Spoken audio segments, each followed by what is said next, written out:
Assalamualaikum warahmatullahi wabarakatuh. Perkenalkan, nama saya Noviani Ramadhani dengan NIM 22810600015 dari jurusan Tadris Biologi kelas A semester 5.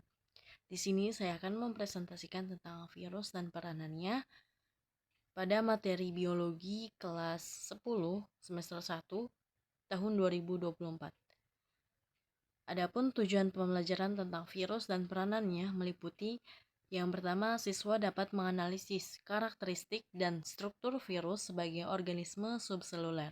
Yang kedua, siswa dapat mengidentifikasi siklus reproduksi atau replikasi virus litik dan lisogenik. Yang ketiga, siswa dapat mengidentifikasi berbagai penyakit yang disebabkan oleh virus. Yang keempat, siswa dapat menguraikan peranan virus yang menguntungkan dalam kehidupan. Kemudian, pengertian dari virus sendiri yaitu virus merupakan sebuah mikroskopik dengan mikroorganisme super kecil yang cenderung bersifat parasit yang terdiri dari materi genetik DNA atau RNA yang dilindungi oleh lapisan protein yang disebut kapsid.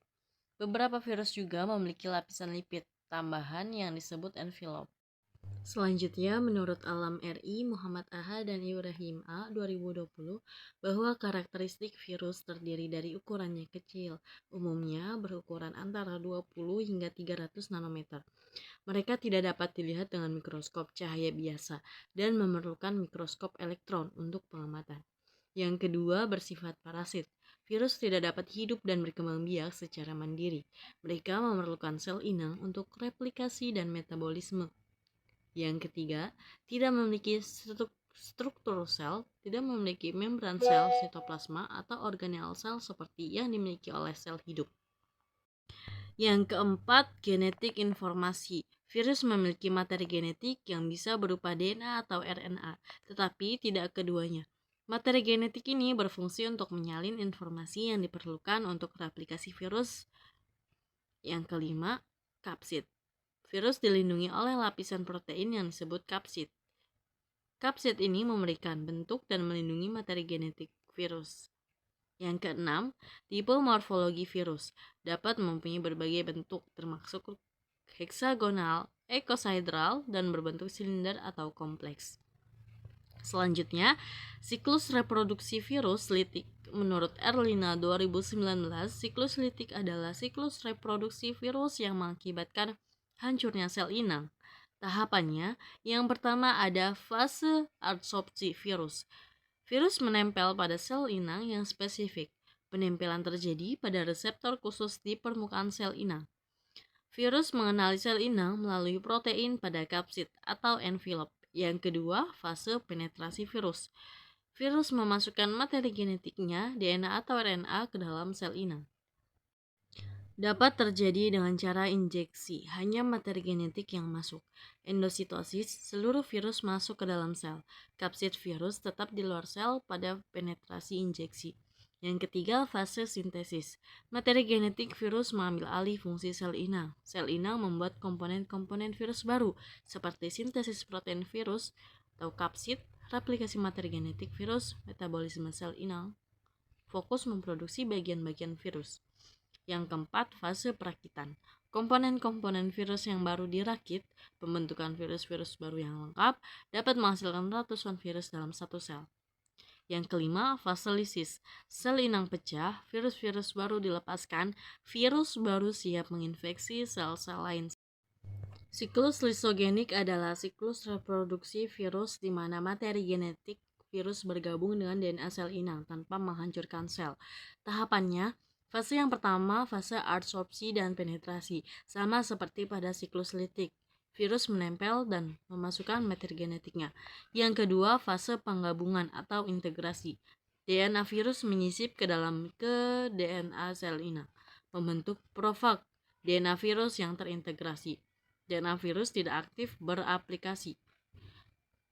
Kemudian sel inang tetap dapat membelah normal. Yang ketiga, fase pembelahan sel inang. Sel inang membelah secara normal. DNA virus atau profag ikut terduplikasi. Sel-sel anak mengandung profag dapat berlangsung sangat lama. Yang keempat, fase aktivasi. Jika ada pemicu seperti radiasi UV, bahan kimia tertentu, kondisi stres sel. Kemudian, profag dapat aktif kembali, keluar dari DNA sel inang memasuki siklus lipid. Selanjutnya yaitu penyakit yang disebabkan oleh virus. Yang pertama ada manusia, contohnya COVID-19. Penyakit ini menyerang sistem pernapasan dan dapat menimbulkan gejala, mulai dari ringan seperti demam dan batuk, hingga kesulitan bernapas yang dapat mengancam jiwa. Virus influenza penyebab umum infeksi saluran pernapasan yang dapat menyebabkan gejala seperti demam tinggi, nyeri otot, sakit kepala, dan kelelahan. Yang kedua ada hewan, contohnya flu burung, disebabkan virus H5N1, menyerang unggas dan dapat menular ke manusia. Gejalanya demam, gangguan pernapasan, penurunan nafsu makan. Yang ketiga, rabies. Yang selanjutnya rabies, menyerang sistem saraf pusat, ditularkan melalui gigitan hewan terinfeksi, gejala perubahan perilaku, hipersalivasi, hidrofobia. Yang ketiga, tumbuhan. Contohnya mozaik. Gejala berupa pola belang-belang hijau dan kuning pada daun, disebabkan oleh infeksi virus yang mengganggu pigmentasi daun. Selanjutnya itu ada mosaik tembakau. Terus ada virus daun keriting, dan yang terakhir penyakit merah. Peranan virus yang menguntungkan, yang pertama ada bakteriofage atau virus pemakan bakteri. Dapat membunuh bakteri patogen, digunakan sebagai alternatif antibiotik, membantu mengobati infeksi bakteri. Yang kedua, rekayasa genetika, membantu transfer DNA, pengembangan tanaman transgenik, peningkatan kualitas hasil pertanian. Yang ketiga, produksi enzim, membantu proses fermentasi pembuatan produk makanan, pengembangan bahan kimia. Berikut merupakan daftar pustaka yang digunakan untuk mencari topik pembahasan. Sekian dari saya, kurang lebihnya mohon maaf. Wassalamualaikum warahmatullahi wabarakatuh.